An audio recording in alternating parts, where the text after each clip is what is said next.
Lecture du jour, bonjour. Et ce matin, c'était dans Jérémie 32, 33 et 34. Chapitre qui donne une grosse note d'espoir. On a vu dans les chapitres précédents où Dieu était vraiment en colère contre son peuple parce qu'il n'a pas arrêté de se détourner, parce qu'il n'a pas arrêté, malgré les avertissements, malgré les prophètes qu'il a pu envoyer dans le passé, le peuple n'a pas arrêté d'aller voir d'autres dieux, d'autres faux dieux, d'adorer d'autres faux dieux.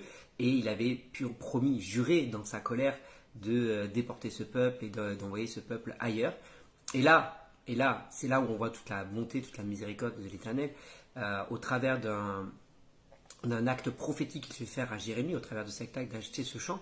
Dieu dit, mais voilà, si je te fais acheter ce champ, c'est parce qu'un jour, le peuple va revenir et je promets, et je tiens ma promesse, qu'un jour ce peuple reviendra, je rassemblerai à nouveau ce peuple. Ce peuple sera mon peuple et je serai son Dieu.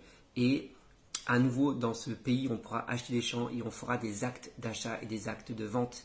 Et c'est ça la miséricorde de l'Éternel. Oui, Dieu est amour, mais Dieu est juste. Et Dieu, à un moment donné, aussi peut punir son peuple, mais à un moment donné, la punition prend fin et la restauration prend effet également.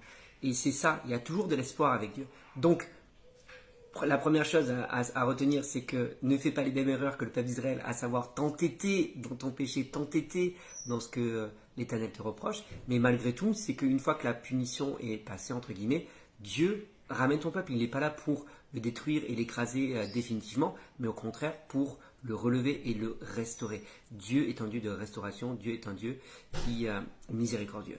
Et il y a bien sûr ce fameux verset dans Jérémie 33, 3, 1.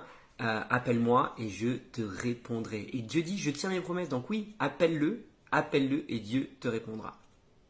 Voilà. Chapitre 34 avec le roi Sédécias, on voit que Dieu met quand même un terme à toute sa méchanceté. Et Dieu dit, mais malgré tout, même si je t'envoie loin, même si le roi qui t'attaque va te remporter la victoire, sache que si tu te laisses faire, alors ta mort sera une mort tranquille. Mais si tu résistes, ta mort sera violente. Donc, malgré tout, dans la punition, Dieu accorde un temps de grâce à ce roi qui n'a pas du tout été bon et qui s'est complètement détourné de lui. Voilà. Mais dis-moi toi ce que tu as retenu dans ces différents passages. Et souviens-toi, appelle-le et il te répondra. Bonne journée.